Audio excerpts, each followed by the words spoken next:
बातें बोल दें इसमें से general. Sir, I think I will try to finish in 10 to 15 minutes, sir. You have given so much of time for other things also.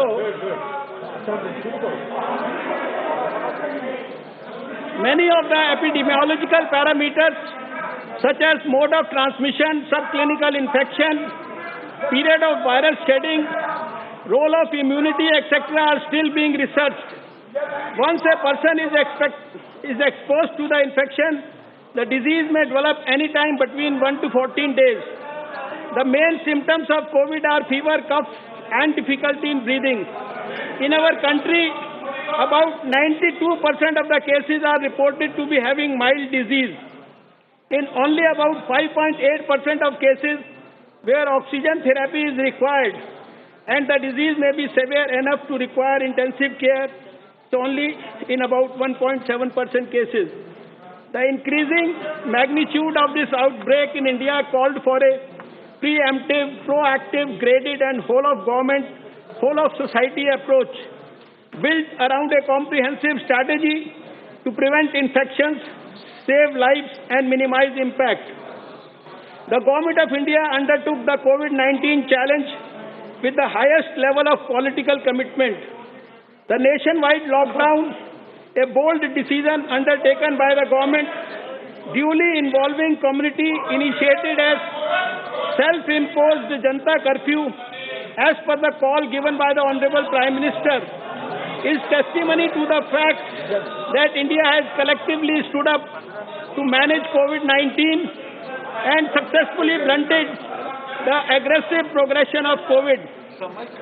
It has been estimated that this decision prevented approximately 14 to 29 lakh cases and 37 to 78,000 deaths. Further, these 4 months were utilized to create additional health infrastructure, enhance human resource, and produce within India critical elements such as PPEs and 95 masks and ventilators. A case in point is the increase in dedicated isolation beds, 36.3 times, and dedicated ICU beds above 24.6 times to what existed in March 2020. Whereas there was no indigenous manufacturing of PPE with the requisite standards at that point in time, we are now self-sufficient and in a position to even export the same. On behalf of our countrymen, I take this opportunity to congratulate our Prime Minister Shri Narendra Modi ji, who personally continues to monitor the situation and provided his leadership. Government of India has initiated a series of actions to prevent entry of the disease and contain it. I am daily reviewing the situation. Honorable Prime Minister himself has interacted with the Chief Ministers of all states and UT administrations and all stakeholders to regularly understand issues and collaborate with the states for effective COVID management. Group of ministers under my chairmanship consisting of Minister of External Affairs, Minister of Civil Aviation, and Minister of State for Home Affairs, Minister of State for Shipping, and Minister of State for Health and Family Welfare have met 20 times since its inception on 3rd Feb 2020.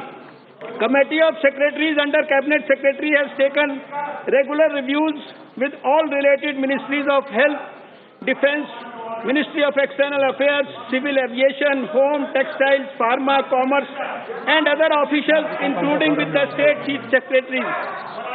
Under the overall guidance of Honorable Prime Minister, Ministry of Home Affairs, Government of India has constituted 11 empowered groups on 29th March 2020 on different aspects of COVID-19 management in the country to take informed decisions on issues ranging from medical emergency planning, availability of hospitals, isolation and quarantine facility, disease surveillance and testing, ensuring availability of essential medical equipment, augmenting human resource and capacity building, supply chain and logistic management, coordination with private sector, economic and welfare measures, information, communications and public awareness, technology and data management, public grievance, and strategic issues related to lockdown.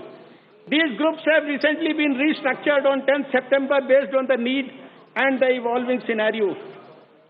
My own ministry is constantly reviewing the evolving scenario. Video conferences are being held with states regularly. We have held 63 video conferences so far with state health ministers, health functionaries and district level officials.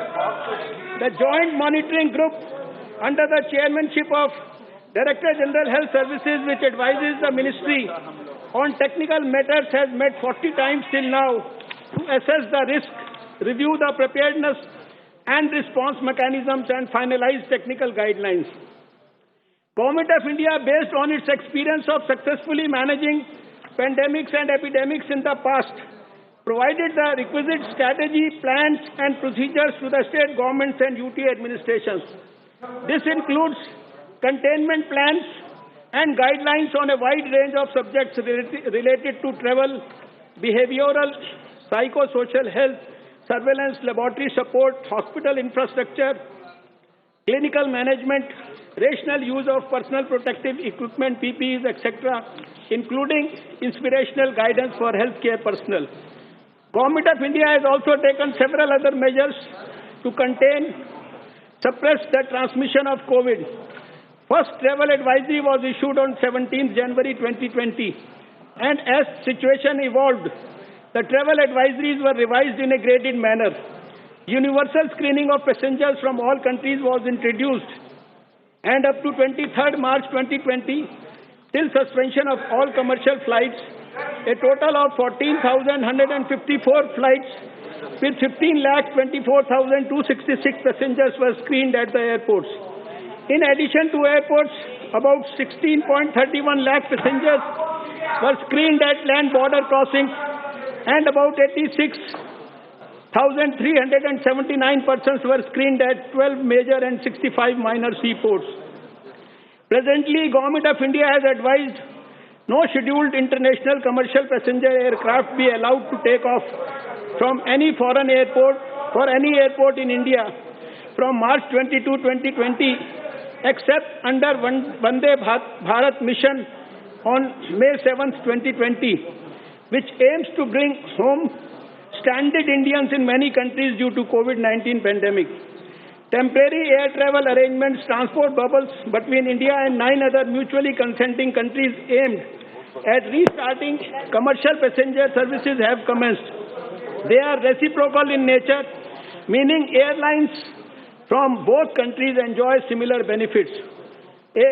Guidelines for international arrivals have also been issued by the Ministry on 24th May 2020, which were revised on 2nd August 2020. Prior to the lockdown 1.0, Government of India evacuated Indian nationals from Wuhan in China, Diamond Princess cruise ship in Japan, from Iran, Italy and Malaysia. Under Vande Bharat mission, as reported on 11th September 2020, a total of 12,69,172 passengers have been brought back to India. Community surveillance was initiated initially for travel-related cases and subsequently for cases being reported from community by Integrated Disease Surveillance Program. As on 11th September 2020, a total of about 40 lakh persons have been kept under surveillance, and extensive contact tracing of all positive cases is regularly being undertaken through disease surveillance network so as to break the chain of transmission. Ministry of Health and Family Welfare released containment plans to contain cluster and large outbreaks on 2nd March and 4th April 2020 respectively, and these plans were updated from time to time. The containment plans envisage a strategy of breaking the chain of transmission by defining containment and buffer zones, applying strict parameter control, intensive active house-to-house.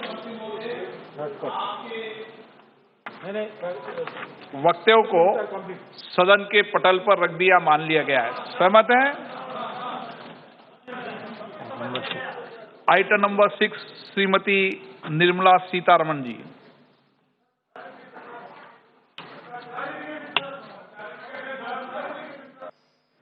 Sir, इस विषय पर BSc पर चर्चा होने के बाद तय होगा, उस समय करेंगे। अभी फिर मंत्री जी को 2 घंटे और सुनना पड़ेगा आपको।